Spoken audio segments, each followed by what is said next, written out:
every moment in the history of business happens only once. The next Mark Zuckerberg won't be starting a social networking site. The next Bill Gates won't start an operating system.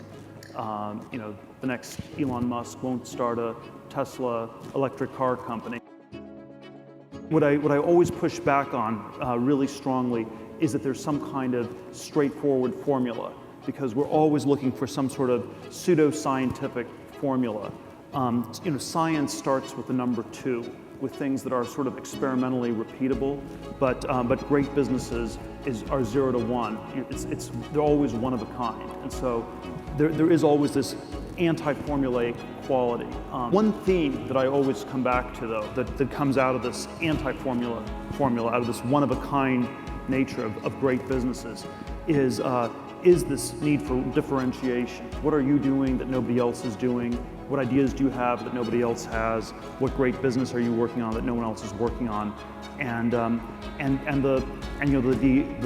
business idea that I come out of it from is that if you're a founder or an entrepreneur, you should always aim to build a monopoly, where you're the only person in the world doing what you're doing. And I often think, this is a little bit extreme, but that there really are only 2 kinds of businesses in this world. There are businesses that are in crazy competition, and there are one-of-a-kind businesses that are monopolies.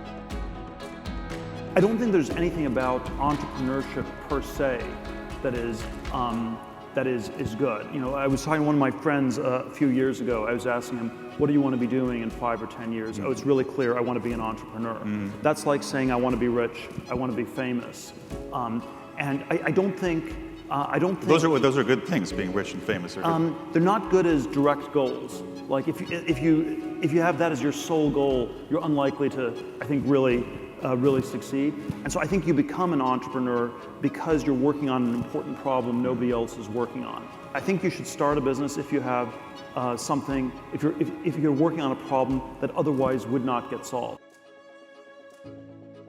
It certainly is my claim that I think there are many of these sort of secrets, which I define just as problems that you can solve that no one else has solved yet, or ideas that are just sort of at the boundary. So I think there are a lot of these things that exist, and I think it's always some combination of something that's an important problem, and often there's some reason people have a blind spot around it or aren't thinking about it. So I think I always like to get at it from both a sort of a foundational level, which is maybe some substantive area that you're really passionate about, and this sort of psychological level of why is this something that so many people are missing in one way or another. The word, already in the time of Shakespeare, the word ape meant both primate and to imitate.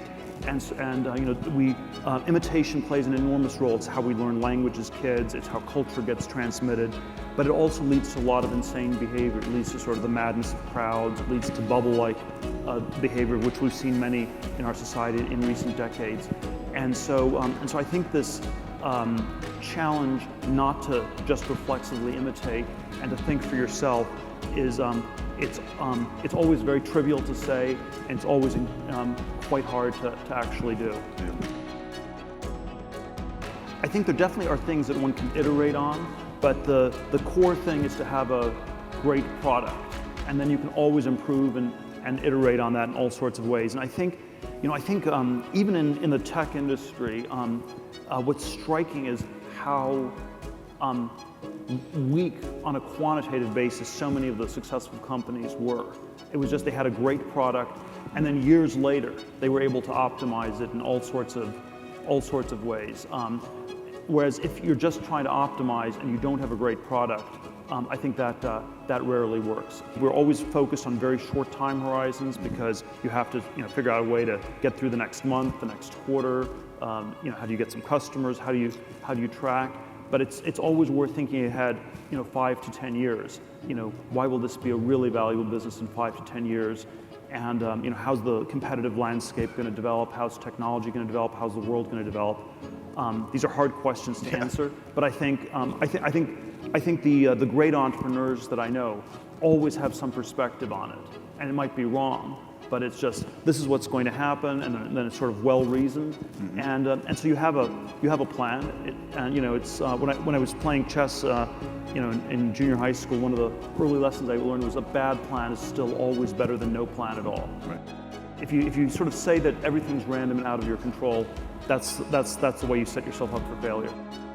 It's the way the whole education system works. You know, you build a resume with, you know, a wide variety of activities, and then you go to college, you get some general degree, and then it's supposed to lead to various jobs that lead to other jobs, and it's sort of this random walk where you sort of figure out what to do, Right. What to do in your future.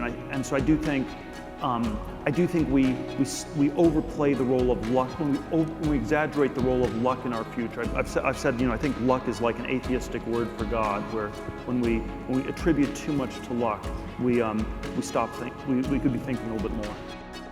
I think you should be doing something you're passionate about. So the question is always, you know, when I give my younger self advice, you know, would I still go to Stanford? Would I still go to Stanford Law School? Possibly, but I think a lot more about why I was doing it. Is it just, you know, I was on this super tracked career myself. I ended up at a big law firm in New York. You know, my 8th grade junior high school yearbook, one of my friends wrote in, I know you're going to get into Stanford in 4 years. So I went to Stanford 4 years later, went to Stanford Law School, ended up at a big law firm in New York, where on the outside everybody wanted to get in, on the inside everybody wanted to get out. When I left after 7 months and 3 days, one of the people down the hall from me said it was, you know, really reassuring to see that it was possible to escape from Alcatraz, which, you know, all you had to do was really just go out the front door. But so much of our identity gets wrapped up in the competitions we win, and when you compete, and I think a lot of the credentialing, resume building is this sort of competition. When you compete, you do get better at what you're competing at. You know, if you take lots of SAT test prep classes, you'll get a better score on the SAT. And when you compete, you get better at beating people on the narrow things you need to beat them on. But it often comes at this very high price of losing sight of what's truly valuable and important and meaningful. You know, it's great to be working on problems where if you weren't working on them, nobody else would do them. You know, if you're working at the 4th online pet food company, the 10th film solar panel company, the 1,000th restaurant in Philadelphia, there's a sense that if you weren't doing it, someone else would. You know, if you're working at something where it's the only thing of its kind in the world, that's very meaningful. If we weren't, and it could be for-profit, non-profit, all sorts of contexts. If we weren't doing this, this problem would absolutely not be tackled. I think that's the kind of that's what's meaningful. Whereas when you're competing, you're already by definition number 2 at least.